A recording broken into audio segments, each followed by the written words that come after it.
قدم بقدم عمرہ ہمارے سامنے پیش کرنے کے لیے حضرت اقدس مفتی طاہر صاحب باکس والا دامت برکاتہم کو دعوت دیتا ہوں کہ ہم عازمین حج کے سامنے اس اہم ترین عبادت کی رہنمائی فرمائیں۔ اللہ تعالی حضرت کی باتوں کو دھیان سے سننے اور عمل کی توفیق دے اور ہمارے آنے والے سفر کو مقبول بنائے۔ حضرت اقدس مفتی طاہر صاحب دامت برکاتہم۔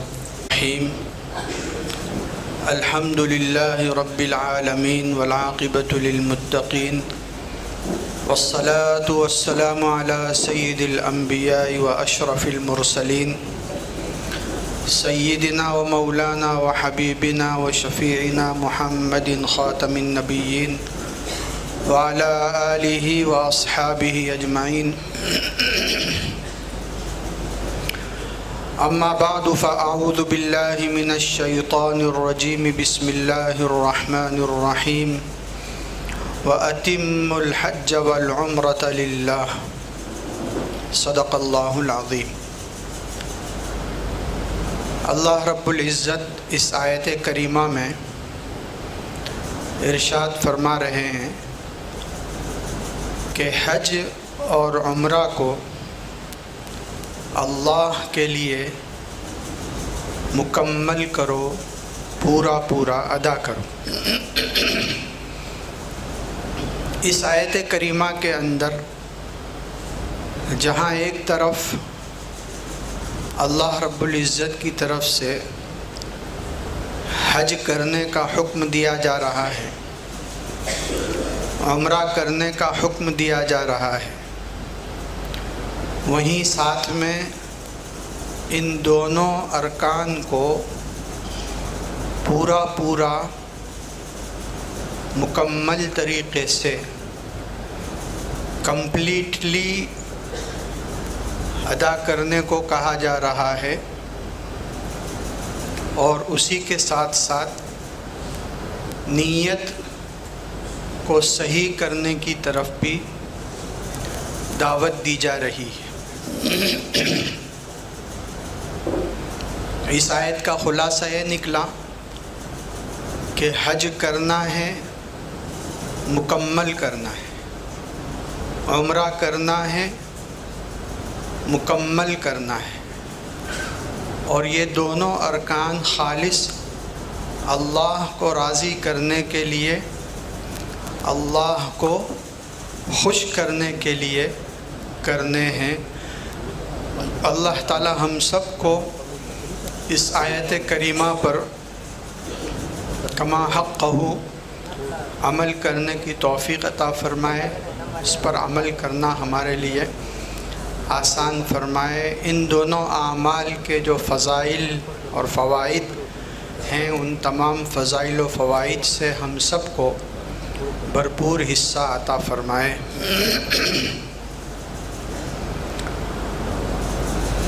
عمرہ اگر دیکھا جائے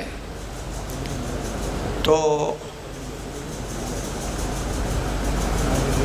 اگر فقہا کے الفاظ سے تھوڑا ادھر ادھر ہو جاویں، کتابوں سے تھوڑا باہر نکل کر آویں، عام زبان میں سمجھنے کے لیے، آسانی کے لیے ہم یوں کہہ سکتے ہیں کہ 4 کاموں کا مجموعہ ہے۔ 4 کام ہو جائیں گے تو وہ عمرہ ہوگا۔ پہلا کام ہے احرام، دوسرا کام ہے طواف، تیسرا کام ہے سعی، اور چوتھا کام ہے حلق یا قصر۔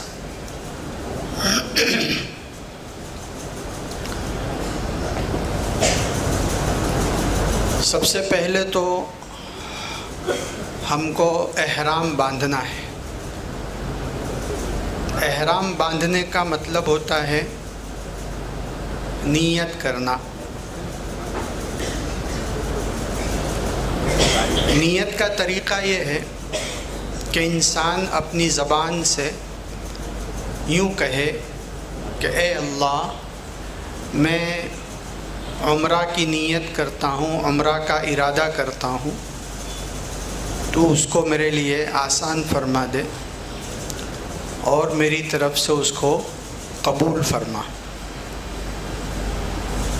اس کے ساتھ پھر 3 مرتبہ تلبیہ پڑھنا ہے، لبیک اللہم لبیک، لبیک لا شریک لک لبیک، ان الحمد والنعمت لک والملک لا شریک لک۔ مردوں کو آواز سے پڑھنا ہے، عورتوں کو آہستہ پڑھنا ہے۔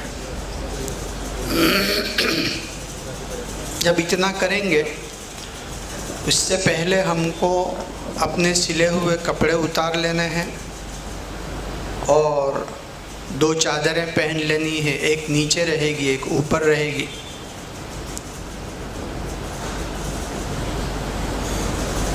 اور اگر وقت ہے، موقع ہے، جگہ صحیح ہے، مکروہ وقت نہیں ہے، تو 2 رکعت نفل بھی پڑھ لینی ہے احرام کی نیت سے۔ جب نماز پڑھی جائے تو اس وقت اسی چادر سے اپنا سر ڈھانک لیں یا پھر ٹوپی پہن لیں۔ پہلی رکعت کے اندر بہتر ہے کہ قل یا ایھا الکافرون کی صورت پڑھیں، اور دوسری رکعت کے اندر قل ھو اللہ کی صورت پڑھیں۔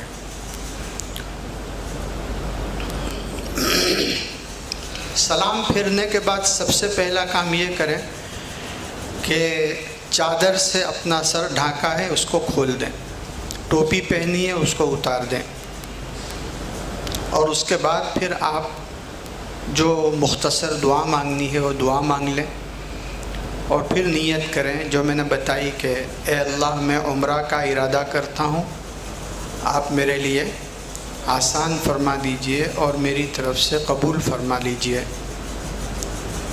اگر یاد ہو اور آسانی ہو، عربی زبان کے اندر بھی کہہ لیں اللہم انی ارید العمرۃ فیسرھا لی وتقبلھا منی۔ لیکن عربی زبان میں کہنا ضروری نہیں ہے، اردو میں کہہ لیں، گجراتی میں کہہ لیں، انگلش میں کہہ لیں، بہر صورت اس کے بعد 3 مرتبہ تلبیہ پورا پڑھیں گے، لبیک اللہم لبیک، لبیک لا شریک لک لبیک، ان الحمد والنعمت لک والملک لا شریک لک۔ یہ 3 مرتبہ لبیک ہو جائے گا، ہمارا احرام شروع ہو گیا، اور احرام کی جتنی پابندیاں ہیں وہ ساری ہمارے اوپر آ جائیں گی۔ اب ہم سلا ہوا کپڑا نہیں پہن سکتے، کفنی، پائجامہ، بنیان، انڈر ویئر، ٹوپی، ہر وہ کپڑا جو بدن کی ساخت کے اوپر سلا ہوا وہ نہیں پہن سکتے۔ اس کو اچھی طرح سے سمجھ لینا چاہیے کہ سلا ہوا کپڑا جو منع ہے وہ سلا ہوا کپڑا منع ہے جو ہماری باڈی کے حساب سے سیا ہوا ہو۔ جیسے یہ کفنی ہے، اس میں آستین بنی ہوئی ہے، ازار ہے، اس میں پائنچے بنے ہوئے ہیں باڈی کے اعضاء کے حساب سے، وہ سلا ہوا کپڑا منع ہے۔ خالی سلائی لگا ہوا کپڑا ہے اور وہ باڈی کے اعضاء کے حساب سے نہیں ہے، جیسے لنگی، سلی ہوئی لنگی، وہ اگر پہنے اس میں کوئی حرج کی بات نہیں ہے، خاص کر کے ان لوگوں کے لیے جن کو عادت نہیں ہے اور ان کو یہ ڈر ہے کہ اگر سلی ہوئی لنگی نہیں پہنیں گے تو سطر کھل جائے گا، تو ان کے لیے تو پھر وہی بہتر کہا جائے گا کہ وہ سلی ہوئی لنگی ہی پہنیں۔ بہت سے لوگوں کو وہ جو بیلٹ یہاں لگاتے ہیں پیسے وغیرہ رکھنے کے لیے، اس میں بھی اشکال ہوتا ہے کہ اس میں بھی سلائی لگی ہوئی ہوتی ہے، پھر وہ چپل رکھنے کی جو تھیلی پہنتے ہیں اس میں بعض لوگوں کو اشکال ہوتا ہے۔ تو یہ پوائنٹ اگر آپ سمجھ لیں گے تو اس میں آپ کے لیے آسانی ہے۔ سلا ہوا کپڑا وہ منع ہے جو ہماری باڈی کے حساب سے سلا ہوا، ہر سلائی والی چیز منع نہیں ہے۔ اب آپ اپنا سر نہیں ڈھانک سکتے، چہرہ نہیں ڈھانک سکتے، یعنی چہرے کو کپڑا لگنا نہیں چاہیے۔ اور اسی طرح سے یہ جو ہمارا پاؤں ہے تو اس کے اندر چپل جو پہنیں گے ایسی چپل ہو کہ ہماری یہ والی ہڈی جو ہے وہ کھلی ہوئی رہے۔ سلیپر جو عام طور پر آتی ہے جو تھوڑی غریب سلیپر ہوتی ہے، اس لیے اب تو تھوڑی ہیلدی سلیپر بھی آنے لگی ہے، اس میں بھی یہ والی ہڈی چھپ جاتی ہے، یہ ہڈی چھپنی نہیں چاہیے، ایسی سیدھی سادھی سلیپر استعمال کریں۔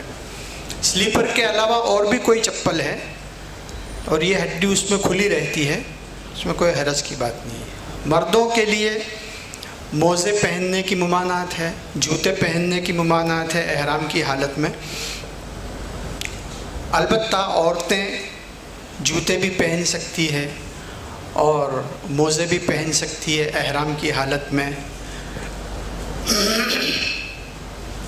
خوشبو نہیں استعمال کر سکتے، خوشبو والا ٹیشو فلائٹ کے اندر دیتے ہیں کھانے کے بعد استعمال کرنے کے لیے، اگر آپ نیت کر چکے ہیں تو آپ اس کو استعمال نہیں کر سکتے۔ اور اسی طرح سے کھانے پینے کے اندر بھی کچھ پابندیاں ہیں، خوشبودار چیزیں کھانے کی، خوشبودار چیزیں پینے کی، وہ سب پابندیاں ہمارے اوپر آ جائے گی۔ ہمارا بال نہیں ٹوٹنا چاہیے، ہمارے ناخن نہیں کاٹ سکتے، یہ ساری پابندیاں ہیں، ان کا ہم کو خیال رکھنا ہے کہ کوئی بال نہ ٹوٹے، ہمارا ناخن نہ ٹوٹے، ناخن نہ کٹے، خوشبودار صابن ہے وہ ہمارے استعمال میں نہ آ جائے، کوئی عطر پیش کرے تو اس کو بھی منع کر دیں، ایسے آدمی کو عطر پیش کرنا بھی نہیں چاہیے، اور کوئی پیش کر دے تو پھر اس کو تھوڑا دھیان سے منع کر دیں۔ اب ہم کو زیادہ سے زیادہ وقت تلبیہ پڑھتے ہوئے گزارنا ہے، جتنا بھی ہم کو خالی وقت ملے، لبیک اللہم لبیک لبیک لا شریک لک لبیک ان الحمد والنعمت لک والملک لا شریک لک، جب بھی پڑھیں کم سے کم 3 مرتبہ پڑھیں، اور مرد جو ہیں وہ آواز سے پڑھیں۔ اب جب ہم وہاں پہنچیں گے، جدہ پہنچ کر جتنی بھی ہماری فارمالٹیز ہیں، جو پروسیجر ہوتی ہے وہ سب ہوگی، ساری فارمالٹیز کو پورے اطمینان سے کریں، آرام سے، سکون سے، ذرا بھی اتاول نہ کریں، ہڑبڑاہٹ نہ کریں۔ ہڑبڑاہٹ سے کوئی کام سدھرتا تو ہے نہیں، البتہ بگڑ سکتا ہے، اور جو کام جتنا وقت لگانے والا ہے اتنا وقت اس میں لگنا ہی ہے، اس لیے ہر کام میں دھیرج رکھیں، اطمینان سے کریں۔ اور حج کو اللہ تعالیٰ نے اسی تربیت کے لیے رکھا ہے، تو ہم اپنی تربیت کے لیے جا رہے ہیں۔ حدیث شریف کے اندر آتا ہے کہ جلد بازی اور اتاول شیطان کا کام ہے، اور سکون، وقار، دھیرج اور اطمینان یہ اللہ تعالیٰ کی طرف سے ہے۔ جب ساری فارمالٹیز مکمل ہو کر کے ہم مکہ مکرمہ کے لیے روانہ ہوں گے، راستے میں ہم کو تلبیہ پڑھتے رہنا ہے، کوئی ضروری بات کرنی ہے کر سکتے ہیں، نئے شہر میں داخل ہونے کی دعا پڑھ لیں، نئی بستی میں داخل ہونے کی دعائیں سب یاد کر لیں، یاد نہ ہو تو ایسی کتابیں اپنے ساتھ رکھیں، یہی موقع ہوتا ہے سب یاد کرنے کا۔ اللہم بارک لنا فیہا، اللہم بارک لنا فیہا، اللہم بارک لنا فیہا، اللہم ارزقنا جناہا، اللہم حببنا الی اہلہا وحبب صالحی اہلہا الینا، ربی ادخلنی مدخل صدق واخرجنی مخرج صدق واجعل لی من لدنک سلطانا نصیرا، ربی انزلنی منزلا مبارکا وانت خیر المنزلین۔ بڑی برکتیں ہیں مسنون دعاؤں کی۔ مکہ مکرمہ اپنی جب بلڈنگ پر پہنچ جائیں، سامان اچھی طرح اطمینان سے دیکھ لے، برابر سامان کو آ گیا، ہمارا کوئی سامان رہ تو نہیں گیا۔ اتاول کے اندر کہیں ایسا نہ ہو کہ ہمارا کوئی سامان اتارنا رہ جائے. بعض مرتبہ تو آدمی بہت قیمتی چیزیں بھی بھول جاتا ہے اتاول کے چکر میں. جب اپنا کمرے کے اندر اچھی طرح سامان وغیرہ رکھ لیا اور اب ہم کو اگر آرام کا تقاضا ہے، آرام کا تقاضا ہوتا ہی ہے، اتنا لمبا سفر کر کے آدمی جاتا ہے، تھکا ہوا ہوتا ہے، تو بعض مرتبہ آدمی کے دماغ کے اوپر ایک چیز سوار ہوتی ہے کہ میں جلدی سے عمرے سے فارغ ہو جاؤں، یہ سب چادر اتر جاوے، سلے ہوئے کپڑے پہن لوں، میں نہا لوں. تو اتاول کے چکر میں آدمی سوتا بھی نہیں ہے، اسی تھکی حالت کے اندر پہنچ جاتا ہے عمرہ کرنے کے لیے. اب عمرہ کوئی 2-4 منٹ کا کام تو ہے نہیں. حج کے زمانے میں تو جب بھیڑ بھاڑ کا زمانہ ہوتا ہے تو کم سے کم آپ کا 2.5-3 گھنٹے کا عمل ہے. جب عمرہ شروع ہوگا اس تب سے لے کر، اور آپ ہوٹل سے لے کر ہوٹل آنے تک گنو گے تو اور زیادہ وقت ہو جائے گا. تو وہ سارا ہم کو کیلکولیٹ کر کے چلنا ہے. اس لیے ہمارے اکابر اور بزرگان دین کا عمل بھی یہی ہے، ان کی تعلیم بھی یہی ہے کہ آپ پیٹ بھر کر کے اچھی طرح سے آرام کر لیں. جتنا آرام کا تقاضا ہے آرام کریں. نمازیں تو اپنے وقت پر پڑھیں گے، نماز تو قضا کرنے کی اجازت نہیں ہے. لیکن اگر آپ کو لگتا ہے کہ ابھی میں حرم شریف بہت دور ہے اور وہاں نہیں جا سکتا، ہوٹل کے پاس کوئی مسجد ہے یا ہوٹل کے اندر ہی نیچے کوئی عبادت خانہ ہے، وہاں جماعت کے ساتھ نماز پڑھیں اور اچھی طرح سے آرام کر لیں. جب پوری طرح سے طبیعت آپ کی تازہ ہو جائے، پوری طرح سے فریش ہو جائیں، کھانا پینا بھی آپ نے کر لیا اور چائے وغیرہ بھی آپ نے پی لی، اب آپ جو ہیں تلبیہ پڑھتے ہوئے حرم شریف کی طرف جائیں گے. حرم شریف میں جس گیٹ سے ہم آسانی سے داخل ہو جائیں، ویسے کتابوں کے اندر تو باب السلام کا لکھا ہے، لیکن اب ہمارے اس زمانے کے اعتبار سے ہم کو جہاں سے داخلے میں آسانی ہو، ویسے آسانی کے اعتبار سے تو باب عبدالعزیز زیادہ آسان ہے کہ وہاں سے داخل ہوں گے تو سیدھے آپ حجر اسود تک آسانی سے پہنچ جائیں گے. پھر بھی جس کو جہاں سے داخلے میں آسانی ہو، جہاں سے بھی داخل ہو، آدمی پہلے دایاں پاؤں، رائٹ لیگ سیدھا پاؤں پہلے داخل کرے اور بعد میں بایاں پاؤں داخل کرے. اپنے ساتھ چپل کی تھیلی ضرور لے کر کے جائیں. یہاں جو ہماری مسجدیں ہوتی ہیں یہ سوچ کر نہ جائے کہ چلو وہاں بھی اسٹینڈ رکھے ہوئے ہوں گے اور اسٹینڈ کے اوپر میں چپل رکھ دوں گا، پھر واپس فارغ ہوں گا تو وہاں سے لے لوں گا. تو آپ اپنی چپل کے پاس پہنچیں گے اس سے پہلے کوئی آپ کی چپل برکت کے طور پر لے گیا ہوگا. میرا پہلا جو سفر ہوا تھا تو سب سیکھے بغیر اور انوبھو والوں سے ملے بغیر چلا گیا تھا، تو 9 جوڑی چپل خالی خریدی تھی. پورے سفر میں 9 جوڑی چپل خریدی تھی. ایک گم ہوئی تو پھر دوسری، پھر دوسری گم ہوئی تو پھر تیسری. تو وہ چپل کی تھیلی آتی ہے تو وہ ضرور لے کر کے جائیں. چپل اپنی اس کے اندر ہی رکھیں اور اپنے لخت جگر کی طرح سے اس کو ہمیشہ سینے سے تو نہیں پیچھے کی طرف لگا کر رکھیں. بسم اللہ دخلت علیہ توکلت ونویت سنت الاعتکاف.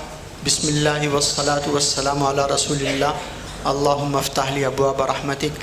اعوذ باللہ العظیم وبوجہہ الکریم وسلطانہ القدیم من الشیطان الرجیم. جتنی دعائیں مسنون دعائیں یاد ہیں ان کو پڑھیں اور کوشش کریں ذرا نظریں نیچی کرتے ہوئے بیت اللہ کی طرف بڑھیں. اور جب پہلی نظر بیت اللہ کے اوپر پڑے تو ذرا سائڈ پر اس طرح کھڑے ہو جائیں کہ راستہ نہ ہو، آنے جانے میں والوں کو تکلیف نہ ہو. ایک کنارے پر کھڑے ہو کر پھر بیت اللہ کے اوپر نظر ڈالیں. اللہ اکبر اللہ اکبر اللہ اکبر، لا الہ الا اللہ لا الہ الا اللہ لا الہ الا اللہ پڑھ کر کے پھر ہم کو اس وقت دعا مانگنی ہے. بیت اللہ کے اوپر پہلی نظر پڑتے وقت جو دعا مانگی جاتی ہے وہ قبول ہوتی ہے. جتنی دیر اچھی طرح دل لگے، شوق سے مانگی جائے، پہلے سے سب سوچ کر کے رکھیں یہ مانگنا ہے یہ مانگنا ہے یہ مانگنا ہے. ربنا آتنا فی الدنیا حسنہ وفی الآخرۃ حسنہ وقنا عذاب النار. یہ جامع ترین دعا ہے. میں اکثر مدرسے میں طلباء سے کہتا ہوں کہ بھائی آپ کو مختصر وقت میں سب کچھ مانگنا ہو تو یہ دعا پڑھو. ربنا آتنا فی الدنیا حسنۃ وفی الآخرۃ حسنۃ، کچھ باقی رہتا ہی نہیں ہے، اس میں سب آ جاتا ہے کہ اللہ مجھے دنیا میں بھی اچھائی اور بھلائی عطا فرما، آخرت میں بھی مجھے بھلائی عطا فرما۔ اللہم احسن عاقبتنا فی الامور کلہا واجرنا من خزي الدنیا وعذاب الآخرہ۔ اللہم انا نسألک من خیر ما سألک منہ نبیک وحبیبک سیدنا ومولانا محمد صلی اللہ علیہ وسلم، ونعوذ بک من شر ما استعاذ منہ نبیک وحبیبک سیدنا ومولانا محمد صلی اللہ علیہ وسلم، انت المستعان وعلیک البلاغ ولا حول ولا قوة الا باللہ۔ یہ جتنی نبی کریم صلی اللہ علیہ وسلم کی بتلائی ہوئی جامع دعائیں ہیں، حضور صلی اللہ علیہ وسلم اس بات کو پسند فرماتے تھے کہ آدمی کم الفاظ والی دعا مانگے لیکن اس میں بہت کچھ مانگا جا رہا ہو۔ یہ سب حضور صلی اللہ علیہ وسلم نے ہم کو مانگ کر بتا دیا ہے۔ ایسے دعائیں پہلے سے یاد کر کے جائے، ان کا ترجمہ سیکھ کر کے جائے، سمجھ کر کے جائے۔ اور ابھی مولانا عبدالرؤف سکھروی دامت برکاتہم کی کتاب کے اندر میں نے ایک دعا پڑھی، مجھے بہت پسند آئی۔ وہ لکھتے ہیں کہ سب سے آسان یہ ہے کہ آدمی ہر موقع پر یہ دعا مانگے کہ اللہ اس موقع پر نبی کریم صلی اللہ علیہ وسلم نے تجھ سے جو کچھ مانگا وہ میں بھی مانگتا ہوں، مجھے عطا فرما۔ اس میں بہت کچھ آ جاتا ہے۔ تو یہ دعا مانگ لے، جب اچھی طرح سے دعا مانگ کر فارغ ہو گئے، اب ہم کو بیت اللہ کی طرف بڑھنا ہے، مطاف کی طرف بڑھنا ہے۔ اچھی طرح معلوم کر لیں کہ حجر اسود کس طرف ہے۔ سب سے آسان یہ ہے کہ ادھر اوپر کی طرف آپ نظر اٹھا کر دیکھیں تو آپ کو گرین لائٹ نظر آئے گی، تو وہ سمجھ جانا کہ اس کے سامنے حجر اسود ہے جہاں سے ہم کو طواف شروع کرنا ہے۔ اب وہاں بڑھنے سے پہلے یعنی حجر اسود سے قریب ہو جائیں، قریب ہو کر کے سب سے پہلا کام تو ہم کو طواف کی نیت کرنی ہے۔ طواف کی نیت کرنے کا آسان طریقہ یہ ہے کہ اپنی زبان کے اندر یوں کہہ دے کہ اللہ میں عمرے کا واجب طواف کر رہا ہوں، تو میرے لیے اس کو آسان فرما دے اور میری طرف سے اس کو قبول فرما لے۔ نیت کے بعد پھر ہم کو استباء کرنا ہے۔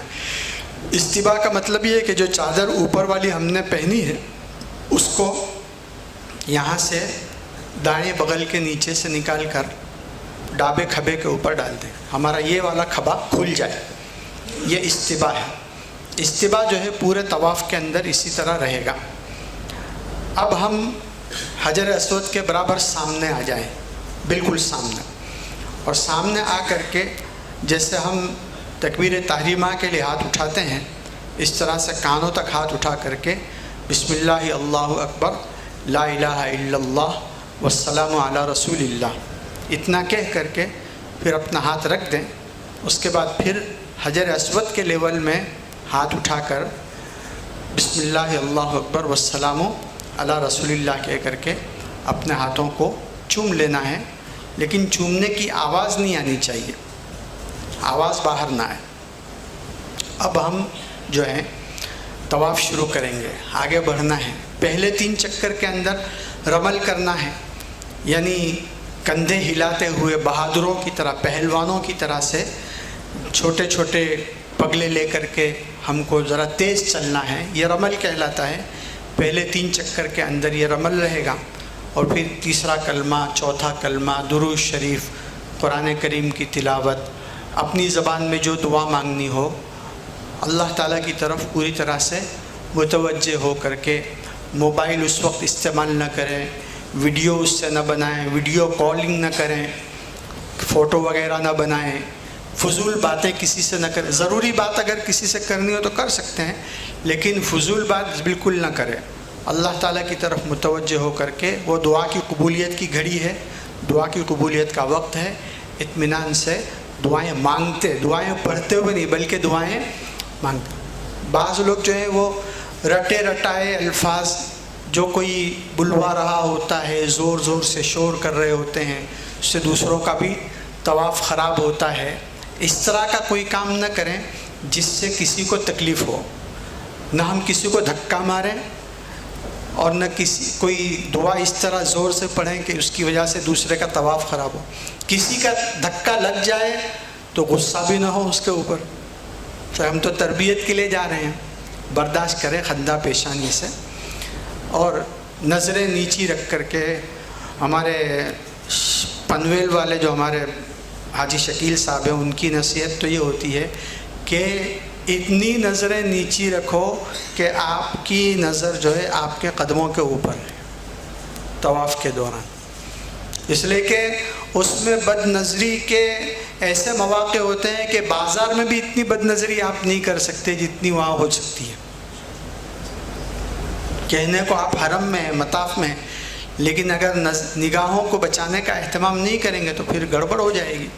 تو اپنی نظروں کو قدموں کے اوپر رکھیں، اور جب آپ پھر گھومتے ہوئے یہاں پہنچیں گے رکن یمانی کے پاس جو حجر اسود سے پہلے والا کونا ہے، تو وہاں پر آپ کو ایک تو دعا پڑھنی ہے، اللہم انی اسألک العفو والعافیۃ فی الدنیا والآخرہ، اور وہاں سے جب پھر حجر اسود کی طرف بڑھیں گے تو ربنا آتنا فی الدنیا حسنۃ وفی الآخرۃ حسنۃ وقنا عذاب النار۔ جب حجر اسود کے سامنے پہنچے تو پوری طرح سے حجر اسود کے سامنے رخ کر کے ہتھیلی دونوں حجر اسود کے لیول پر لے جا کر کے پھر اس کا استلام کرنا ہے، بسم اللہ اللہ اکبر والسلام علی رسول اللہ کہہ کر کے دونوں ہاتھوں کی انگلیوں کو چوم لینا ہے، ہتھیلیوں کو چوم لینا ہے، اور اس کے بعد پھر ہم کو نیا چکر شروع کرنا ہے۔ وہ 7 دانے والی تسبیح ہوتی ہے، وہ ساتھ میں ضرور رکھیں۔ جب ایک چکر پورا ہو تو دانہ ہٹا دیں، دوسرا چکر شروع کریں، جیسے پہلا چکر کیا اسی طرح سے دوسرا، جیسے دوسرا کیا اسی طرح سے تیسرا۔ یہ 3 چکر جو ہے ہمارے رمل کے ساتھ ہوں گے۔ اب اس کے بعد کے جو 4 چکر ہیں وہ ہم کو اپنی عام رفتار سے ریگولر چال سے کرنا ہے۔ جب ہم 7ویں چکر کے اوپر پھر استلام کریں گے، استلام کر کے وہاں سے باہر نکل آئیں گے۔ اگر مقام ابراہیم کے آس پاس میں ہم کو کوئی مناسب جگہ ملتی ہے تو وہاں واجب 2 رکعت طواف کی ادا کرنی ہے۔ وہاں نماز شروع کرنے سے پہلے ہم اپنے کھبے کو ڈھانک لیں، جو کھبا ہم نے کھول ڈالا تھا، استباح کیا تھا، نماز شروع کرنے سے پہلے کھبے کو ڈھانک لیں، لیکن سر تو کھلا ہوا ہی رہے گا۔ ڈھانک کر کے 2 رکعت نماز پڑھ لیں۔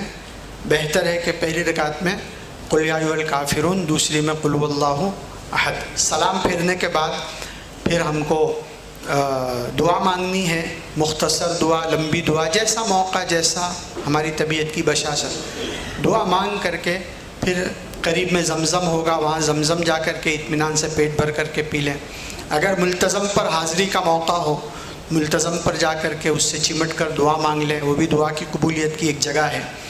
اور اس سے فارغ ہو کر کے پھر دوبارہ حجر اسود کے سامنے آئیں اور ہم اب یہ استلام کریں گے۔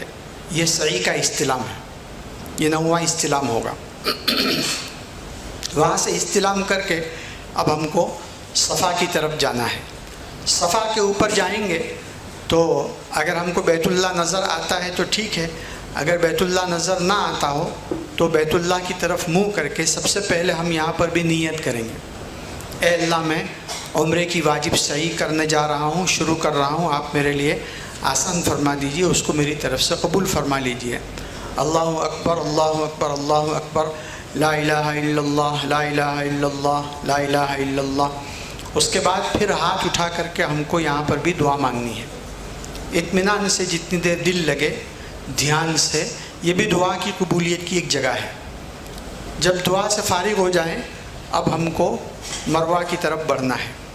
مروہ کی طرف جب بڑھیں گے تو چند قدم آگے بڑھنے کے بعد وہ گرین لائٹیں چالو ہوگی۔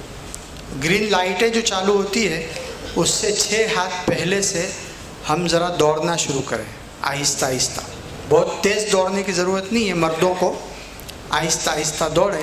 اور اس دوران رب اغفر وارحم انک انت الاعز الاکرم، یہ اس کی خاص دعا ہے۔ جب تک وہ گرین لائٹیں چلتی رہے وہاں تک ذرا ہلکا ہلکا دوڑتے رہیں۔ جب وہ گرین لائٹیں پوری ہو جائے تو اس کے بعد 6 ہاتھ تک ہم کو دوڑنا ہے۔ اس کے بعد پھر اپنی ریگولر چال سے چلنا ہے، اس میں بھی وہی تیسرا کلمہ، چوتھا کلمہ، درود شریف، قرآن کریم کی تلاوت، دعا مانگنا ہے۔ اتنا یاد رکھنا ہے کہ طواف کے دوران اور سعی کے دوران اگر ہم اپنے الفاظ میں دعا مانگتے ہیں تو اس میں ہاتھ نہیں اٹھانا ہے، ہاتھ اٹھائے بغیر دعا مانگیں۔ مروہ پر پہنچ گئے تو یہ ہمارا ایک چکر ہو گیا۔ پھر مروہ کے اوپر بیت اللہ کی طرف رخ کر کے ہاتھ اٹھا کر کے دعا مانگ لیں، جتنی دیر دل لگے دعا مانگیں۔ اہم چیزیں جو ہم کو مانگنی ہے پہلے سے یاد کر کے رکھیں کہ وہاں یہ مانگنا ہے، اس لیے کہ دعا کی قبولیت کی جگہیں ہیں۔ پھر اس سے فارغ ہو گئے، اب آپ پھر صفا کی طرف بڑھیں، پھر وہی راستے میں دعائیں مانگتے ہوئے تیسرا کلمہ، درود شریف، چوتھا کلمہ، قرآن کریم کی تلاوت، سب کچھ کرتے ہوئے پھر صفا کے اوپر پہنچیں گے۔ پھر اسی طرح سے ہم کو وہاں بیت اللہ کی طرف منہ کر کے دعا مانگنی ہے، پھر اسی طرح سے مروہ کی طرف جانا ہے۔ اس طرح سے ہماری سعی جو ہے وہ شروع تو ہوگی صفا سے اور پوری ہوگی مروہ پر۔ 7 چکر ہو جائیں گے، پھر مروہ کے اوپر بیت اللہ کی طرف منہ کر کے اطمینان سے دعا مانگ لیں، سب چیزیں یاد کر کے، یہ بھی دعا کی قبولیت کی جگہ ہے۔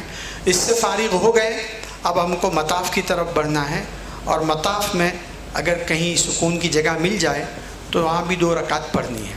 سعی کے بعد کی جو 2 رکعت ہے واجب تو نہیں ہے لیکن سنت ہے۔ طواف کے بعد کی جو 2 رکعت ہے وہ تو واجب ہے، وہ ہم کو باہر صورت پڑھنی ہے۔ اب یہ 2 رکعت سے آپ فارغ ہو گئے، اگر کوئی نماز کا وقت نہیں ہے فرض نماز کا تو آپ سیدھے باہر چلے جائیں اور اپنا حلق کرا لیں، بال بالکل صاف کروا لیں، منڈوا لیں، یہ افضل ہے۔ اور اگر پورے منڈوانے نہیں ہیں، چھوٹے کرانے ہیں تو اس کی بھی گنجائش ہے، لیکن شریعت کے حساب سے مکمل ہونا چاہیے۔